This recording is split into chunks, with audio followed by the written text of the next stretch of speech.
Bismillahirrahmanirrahim. Assalamualaikum warahmatullahi wabarakatuh. Alhamdulillahi rabbil alamin hamdan katsiran tayyiban mubarakan fih kama yuhibbu rabbuna wa yardah. Salatu wassalamu ala nabiyyina Muhammadin wa ala alihi wa sahbihi ajma'in, amma ba'du. Ikhwah fillah wa akhwati fid din, rahiman wa rahimakumullah. Pada kesempatan kali ini kita akan membahas sedikit tentang fikih i'tikaf. I'tikaf secara bahasa artinya berdiam diri. Secara bahasa i'tikaf artinya berdiam diri di suatu tempat. Dan memang demikian, i'tikaf secara istilah syar'i adalah berdiam diri di masjid dalam rangka untuk beribadah kepada Allah Subhanahu wa taala. Ini definisi syar'inya. Berdiam diri di masjid dalam rangka untuk beribadah kepada Allah Subhanahu wa taala. Dan i'tikaf adalah ibadah yang hukumnya mustahab atau hukumnya sunnah, tidak wajib. Dan i'tikaf ini disebutkan dalam Al-Quran. Allah Ta'ala firman, wa ahidna ila Ibrahim wa Ismaila an tahira baitiya lit-ta'ifina wal-aqifina wal-ruka'is sujud. Dan kami telah perintahkan kepada Nabi Ibrahim dan Nabi Ismail, hendaknya mereka bersihkan rumahku ini, yaitu Ka'bah, untuk orang-orang yang melakukan tawaf, wal akifin, dan orang-orang yang beriktikaf, dan orang-orang yang ruku, dan orang-orang yang sujud. Surat Al-Baqarah ayat 125.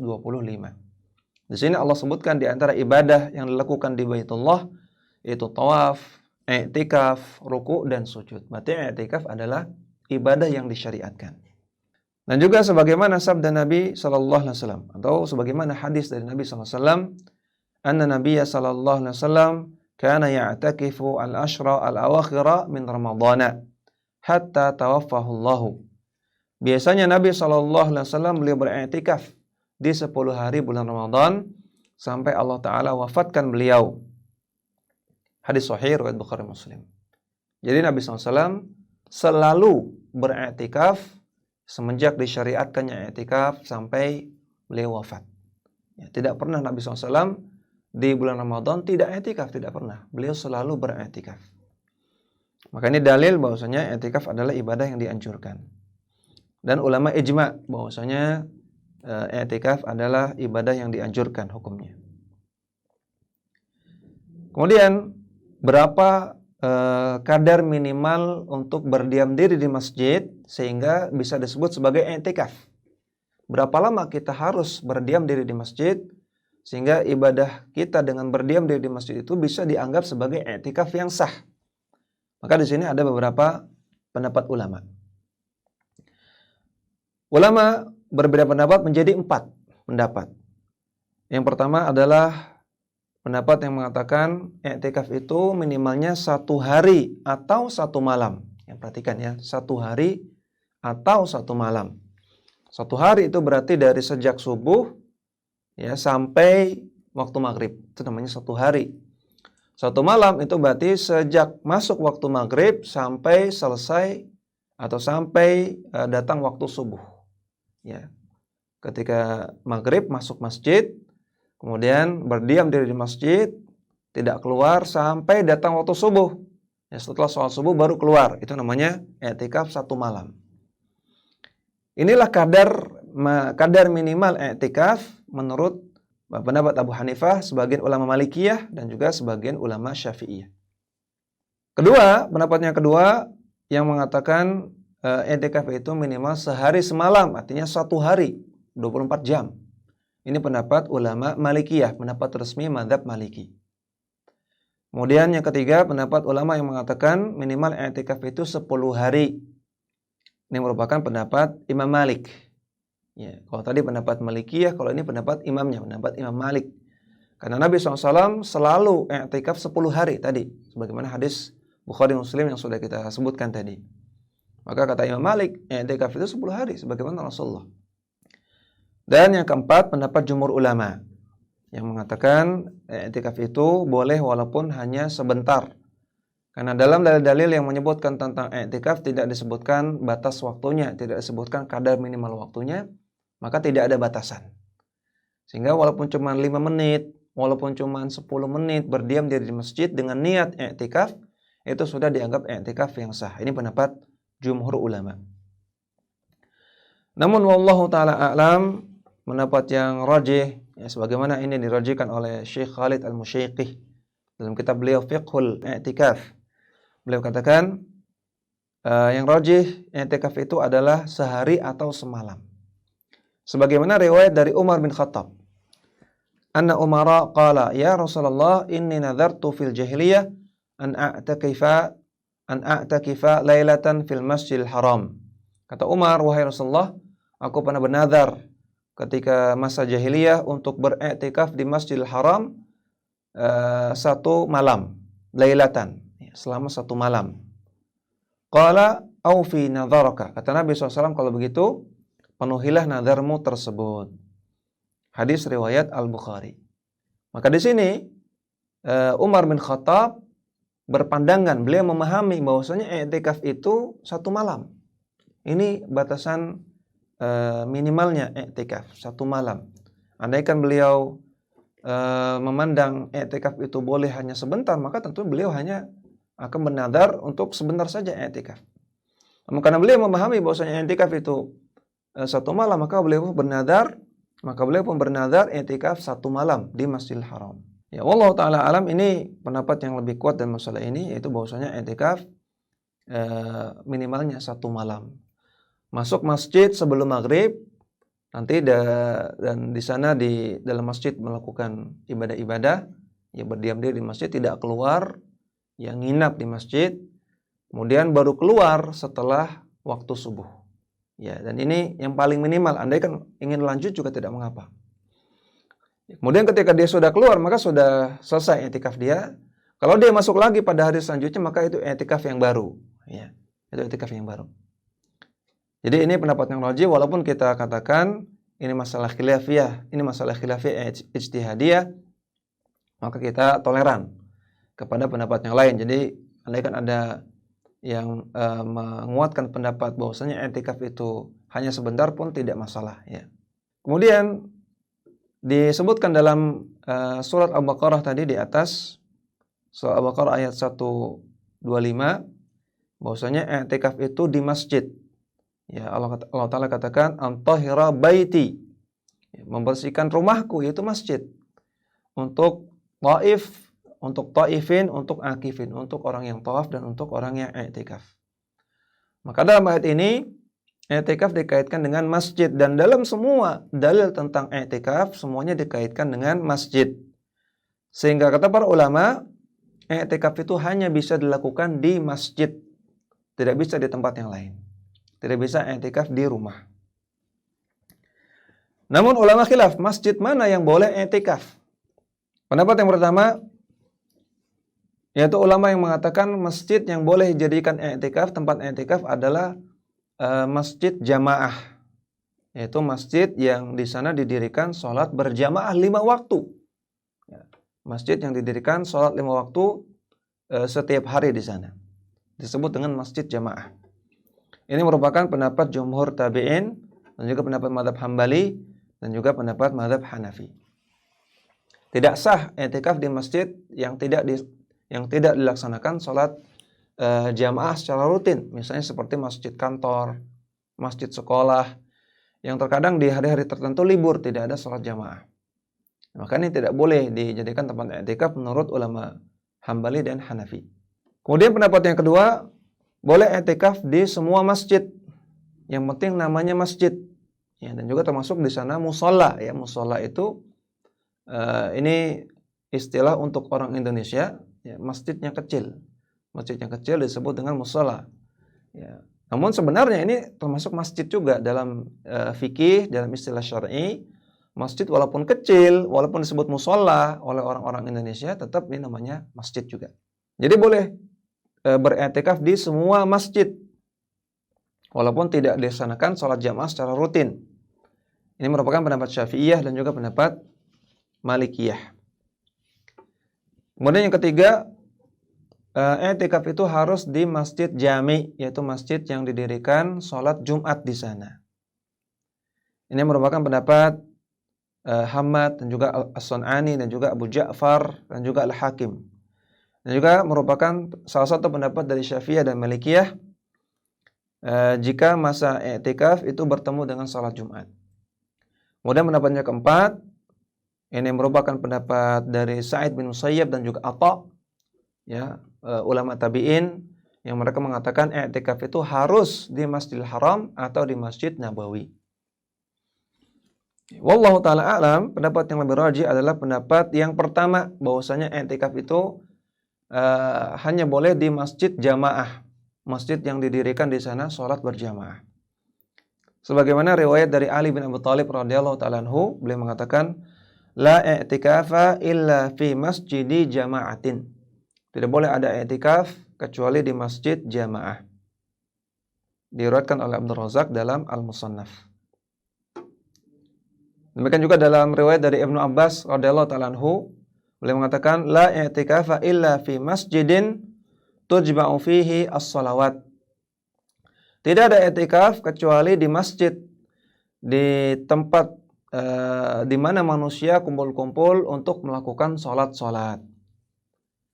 Diriwayatkan oleh Abdullah bin Ahmad bin Hanbal dalam kitab Al-Masail.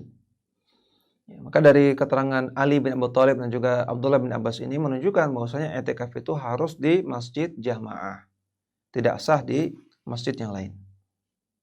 Nah, kemudian i'tikaf itu tadi di masjid dan berdiam diri di masjid, tidak boleh keluar. Karena keluar dari masjid itu membatalkan i'tikaf. Nah, sekarang para ulama juga membahas apa batasan keluar dari masjid. Karena masjid itu ada area-areanya. Ada halaman, ya, ada menara, kemudian ada serambi, kemudian ada kamar mandi, tempat wudhu. Nah, sekarang apa batasan seseorang dikatakan keluar dari masjid? Atau apa batasan tempat yang ketika seorang mu'takif, orang yang i'tikaf ada di tempat tersebut, dia masih dikatakan belum keluar? Ini juga ada beberapa rincian. Yang pertama, tempat yang dijadikan untuk sholat di dalam masjid. Ya, maka ini sepakat ulama bahwasanya ini tempat i'tikaf. Selama ada di sana tidak dikatakan keluar. Ini ulama ijma. Kemudian serambi masjid atau teras masjid.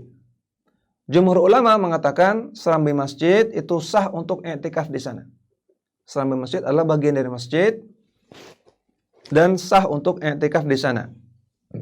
Sehingga juga serambi masjid juga tidak boleh digunakan untuk berjualan di sana. Kemudian halaman masjid. Ya, kalau teras tadi masih bersambungan dengan ruang utama masjid. Kalau ini halaman, halaman biasanya berupa tanah, ya, kemudian taman, rumput-rumput. Nah, apakah orang yang i'tikaf kemudian dia ke halaman masjid dikatakan dia keluar dari masjid? Maka ini juga ada rincian. Jika masjid tersebut bersambungan, ya, atau jika masjid tersebut dilingkupi oleh pagar, ya, dan halamannya termasuk masih di dalam pagar, maka dia dikatakan masih di dalam masjid. Ya, orang sedang i'tikaf, dia datang ke taman, pergi ke taman dari masjid, dan masjidnya ada pagarnya, ada batas areanya, dan tamannya masih di dalam batas area, dalam pagar. Maka tidak dikatakan dia batal i'tikafnya, tidak dikatakan dia keluar masjid. Dia masih sah i'tikafnya. Kemudian andaikan masjid tersebut tidak ada pagarnya, ya, jadi blong, tidak ada pagarnya, maka setelah keluar dari serambi masjid, setelah keluar dari bangunan yang bersambungan dengan masjid, maka dikatakan sudah keluar. Ya, walaupun itu tempat parkir, walaupun itu tempat area sandal atau semacamnya. Tapi kalau sudah keluar dari bangunan, sudah lepas dari bangunan yang bersambungan dengan masjid dan tidak ada pagar, maka dia dikatakan sudah keluar dari masjid. Sehingga orang yang i'tikaf tidak boleh ke tempat tersebut. Kemudian menara masjid. Menara masjid juga ada 3 keadaan. Jika menara masjid ada di dalam masjid, maka i'tikaf tetap sah di sana. Kalau menara masjid ada di luar masjid, maka ada 3 pendapat. Yang pertama, tidak membatalkan i'tikaf. Ini hanya bagi muadzin. Ya. Kalau menaranya di luar masjid dan muadzin harus adzan di sana, maka muadzin boleh adzan di sana tanpa membatalkan i'tikafnya. Kemudian pendapat yang kedua, orang yang pergi ke menara masjid yang di luar masjid ini batal i'tikafnya. Ini pendapat mazhab Hanafi dan juga sebagian pendapat Syafi'iyah. Kemudian tidak dianggap keluar masjid dan tidak membatalkan i'tikaf. Ini pendapat yang ketiga. Selama ini menara ini milik masjid, maka ke sana, ke menara tersebut tidak dianggap keluar dari masjid. Ini pendapat sebagian ulama Syafi'iyah dan juga pendapat resmi dalam mazhab Syafi'iyah. Pendapat yang rajih, yang juga di sini dirajihkan oleh Syekh Khalid Al-Musyaiqi, beliau katakan yang rajih adalah pendapat yang pertama. Pengecualiannya hanya pada muadzin saja. Ya, hanya muadzin yang boleh keluar dari masjid untuk menuju ke menara. Kemudian apa saja pembatal i'tikaf? Pembatal i'tikaf yang pertama adalah keluar dari masjid. Ya. Keluar dari masjid ini membatalkan i'tikaf, kecuali adanya kebutuhan yang mendesak. Ya, seperti tadi muadzin yang keluar untuk azan, atau ingin berwudu dan tempat wudunya di luar masjid, maka ini juga tidak dikatakan batal i'tikafnya. Atau dia ingin makan, ya, karena i'tikaf di masjid tentunya butuh makan juga, dan di masjid tidak tersedia dan dia butuh untuk keluar untuk makan, maka ini juga tidak membatalkan i'tikaf karena ada kebutuhan mendesak. Kemudian di antara pembatal i'tikaf adalah melakukan hubungan intim. Ya, karena zaman dahulu para salaf itu ketika i'tikaf di masjid itu membuat tenda-tenda sehingga mereka tidak saling melihat satu sama lain. Ya, mereka mengurung diri mereka untuk beribadah kepada Allah. Maka dimungkinkan di antara mereka ada yang bawa istri dan bisa jadi tergoda untuk melakukan hubungan intim. Maka ketahuilah hubungan intim ketika beriktikaf itu membatalkan. Kemudian juga bermesraan dengan istri atau dengan suami sampai keluar mani. Ini akan membatalkan i'tikaf. Atau memandang sesuatu yang menimbulkan syahwat kemudian keluar mani, ini juga membatalkan i'tikaf. Adapun mimpi basah, ya, ini tidak membatalkan i'tikaf. Ya. Misalnya sedang i'tikaf kemudian ngantuk, kemudian tidur, kemudian mimpi basah. Ya. Dan mimpi basah tentunya ini perkara yang tidak bisa kita kendalikan. Ya, ini di luar kendali manusia, di luar keinginan orang yang bermimpi tersebut. Maka mimpi tidak membatalkan i'tikaf. Kemudian keluarnya darah haid dan nifas. Keluarnya darah haid dan nifas ini membatalkan i'tikaf. Kemudian juga hilangnya akal, baik dengan mabuk, ya, baik dengan gila atau dengan pingsan, ini membatalkan i'tikaf. Demikian juga melakukan dosa besar seperti ghibah atau namimah, ini membatalkan i'tikaf. Demikian juga murtad, keluar dari agama Islam, ini membatalkan i'tikaf. Atau juga berniat, bertekad untuk membatalkan i'tikaf, ini juga bisa membatalkan i'tikaf. Ini 10 pembatal i'tikaf. Kemudian bolehkah mengadakan pengajian ketika i'tikaf? Dalam hal ini ada dua pendapat. Sebagian ulama mengatakan pengajian atau majelis ilmu ketika i'tikaf ini hukumnya disyariatkan, hukumnya dianjurkan atau boleh. Ini pendapat Syafi'iyah dan Hanafiyah. Dan pendapatnya kedua, mengadakan pengajian ketika i'tikaf hukumnya makruh. Ini pendapat Hanabilah dan pendapat Malikiyah. Karena i'tikaf itu yang dianjurkan adalah kita melakukan ibadah-ibadah mahdhah. Sedangkan melakukan pengajian, menuntut ilmu, ini ibadah yang ghairu mahdhah. Sebagaimana disebutkan oleh Nabi SAW, beliau bersabda ketika i'tikaf beliau, anni asjudu sabihataha fi tinin wa ma'in. Ya, aku bersujud di malam tersebut, ya, di malam hari ketika i'tikaf aku bersujud fi tinin wa ma'in, di atas tanah dan di atas air. Ya, ini menunjukkan Nabi SAW menyibukkan diri dengan ibadah sampai-sampai beribadah di atas tanah dan sampai-sampai walaupun tanahnya basah beliau tetap beribadah. Ya, ini menunjukkan beliau beribadah ibadah mahdhah, yaitu salat. Ya, memperbanyak sujud artinya memperbanyak salat. Hadisnya sahih riwayat Muslim. Ya, ala kulli hal mengadakan pengajian di ketika i'tikaf ini hukumnya tidak mengapa, boleh, namun lebih utama ditinggalkan. Atau andaikan ada pengajian maka usahakan tidak sering-sering, tidak banyak-banyak sehingga para mu'takif, orang-orang yang i'tikaf bisa menyibukkan diri dengan ibadah-ibadah individu, ibadah-ibadah mahdhah. Kemudian apa saja yang dianjurkan untuk dilakukan ketika i'tikaf? Tadi yang dianjurkan untuk dilakukan ketika i'tikaf adalah ibadah-ibadah mahdhah. Mahdhah artinya murni. Ibadah yang murni ibadah. Tidak ada campuran ibadah dan muamalah. Di antaranya adalah salat, baik salat wajib maupun salat-salat sunnah. Ya, perbanyak salat sunnah. Seperti salat duha, ya, salat rawatib, kemudian salat witir, ya, salat tahajud, salat tarawih juga, dan salat-salat sunnah yang lainnya. Kemudian membaca Al-Quran, kemudian berzikir, kemudian bersolawat, kemudian berdoa dan ibadah-ibadah mahdhah yang lainnya. Ini yang mestinya disibukkan, memperbanyak ibadah-ibadah mahdhah. Kemudian juga boleh melakukan ibadah-ibadah muta'addiyah, ibadah-ibadah yang efeknya dirasakan oleh orang lain, seperti bersedekah, ya, membayar zakat, kemudian menebar salam, atau tadi memberikan pengajaran, memberikan kajian, atau semisalnya. Namun ini jangan dijadikan aktivitas utama. Kemudian juga membuat tenda atau semacamnya untuk i'tikaf, ya, membuat tenda atau membuat tempat area untuk ibadah, ya, atau membuat batasan-batasan untuk dia melakukan ibadah di sana di masjid.